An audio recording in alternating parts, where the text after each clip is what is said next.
Si è tenuto presso la Prefettura di Venezia l'incontro tra i rappresentanti sindacali e i rappresentanti dell'ANCI. Ero presente come in qualità di vicepresidente assieme al direttore Menara, un incontro con il viceprefetto Valente per quanto riguarda il problema dei segretari comunali. È un problema che dopo la soppressione delle agenzie dei segretari comunali e provinciali sta diventando sempre più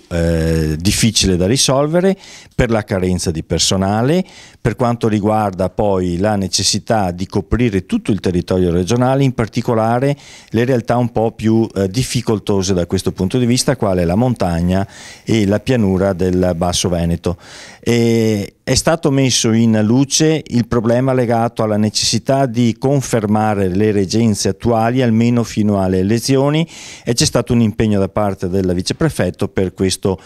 tipo di soluzione. Abbiamo poi definito un percorso congiunto dove andiamo sul territorio a definire le problematiche, mettendo in luce le difficoltà e quindi trovare anche le possibili soluzioni. Da questo punto di vista l'ANCI ha dato la disponibilità ampia al viceprefetto e alla prefettura per fare un percorso insieme che veda la soluzione dei problemi che ci sono sul territorio, di enormi difficoltà per quanto riguarda in particolare gli incarichi a tempo pieno, che sono molto costosi per i comuni, e oggi in particolare con il taglio delle risorse e con la carenza di risorse destinate al personale è diventato un problema insormontabile. Quindi le soluzioni e le mediazioni da trovare sul territorio devono essere concertate insieme. Abbiamo trovato ampia disponibilità e quindi l'ANCI